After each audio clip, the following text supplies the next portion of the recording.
অনেক দিন পর আজ নিজের পছন্দের কিছু একটা রান্না করলাম। আর রান্না করতে করতে ভাবলাম ভিডিওটা আপনাদের সাথে শেয়ার করি, যদি আপনাদের ভালো লাগে। আর আমি আজ যে হালুয়াটা রান্না করব সেটা হলো সুজির হালুয়া। কি চমকে গেলেন? সুজির হালুয়া আবার স্পেশাল হয় নাকি? এটা আবার এমন কি স্পেশাল যেটা এভাবে দেখাতে হবে? হ্যাঁ, এই খুব সিম্পলি একটা হালুয়ার মধ্যে একটু স্পেশালিটি তো আছেই, আর সে কারণে আপনাদের সাথে শেয়ার করা। তো প্রথমেই যেটা করলাম, প্যানে কিন্তু আমি 1 কাপ সুজি দিয়ে দিলাম। আর এই সুজিটা মিডিয়াম থেকে লো হিটে কিন্তু আমি ভেজে নিচ্ছি, যেন সুজিটা পুড়ে না যায়, কিন্তু খুব সুন্দর একটা ভাজা হয়। তো সুজিটা ভাজা হয়ে গেলে আমি এখানে কিন্তু 1 কাপ যেহেতু সুজি দিয়েছিলাম, এখানে আমি 2 কাপ কিন্তু চিনি দিয়ে দিলাম। এখন এই চিনিটা দিয়ে সুজিটাকে ভাজতে হবে। এখানে কিন্তু আমি কোনো রকম তেল ইউজ করিনি। আর সুজির মধ্যে চিনি দিয়ে দেওয়ার পর চুলোর ফ্লেমটা কিন্তু লোতে রেখেই ভাজতে হবে, বাড়ানো যাবে না। চুলোর ফ্লেমটা যদি বাড়ানো যায় তাহলে কিন্তু চিনিটা পুড়ে যাবে।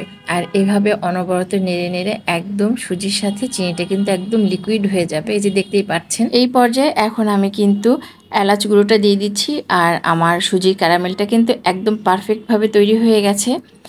এখন খুব আস্তে আস্তে আমি এর মধ্যে পানি অ্যাড করে দিচ্ছি। পানিটা খুব সাবধানে আস্তে আস্তে দিতে হবে, যেন ছিটে এসে গরম পানিটা গায়ে লেগে যেন কোনো দুর্ঘটনা না ঘটে।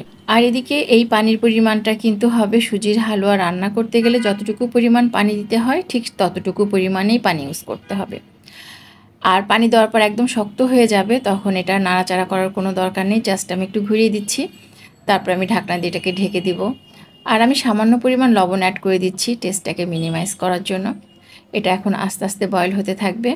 আর আমি এরই মাঝে একটু বাদাম কুচি করে নিচ্ছি। তো সুজির এই ক্যারামেল হালুয়াতে বাদামটা কিন্তু ইউজ করতেই হবে।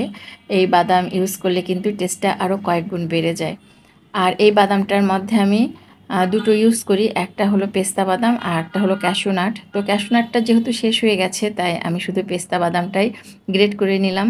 আর এদিকে সুজির পানিটাও কিন্তু শুকিয়ে এসেছে, আমি প্যাচুলা দিয়ে ভালো করে নেড়ে নিচ্ছি। আর এই পর্যায়ে আমি এখন ঘি অ্যাড করে দিচ্ছি।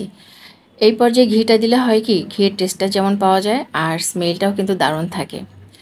তো এখন ঘি দিয়ে আমি কিন্তু কিছুক্ষণ স্প্যাচুলা দিয়ে আমি এটা ভুনে নিব। তারপর আমি এখানে যে বাদামটা গ্রেট করে রেখেছিলাম সেখান থেকে হাফ বাদাম আমি এখানে দিয়ে দিচ্ছি। দিয়ে ভালো করে আর একটু 2-3 মিনিট এখন আমি একটু প্যাচুলা দিয়ে ভুনে নিব। তো এই যে আমার সুজির ক্যারামেল হালুয়াটা কিন্তু এখন রেডি হয়ে গেছে।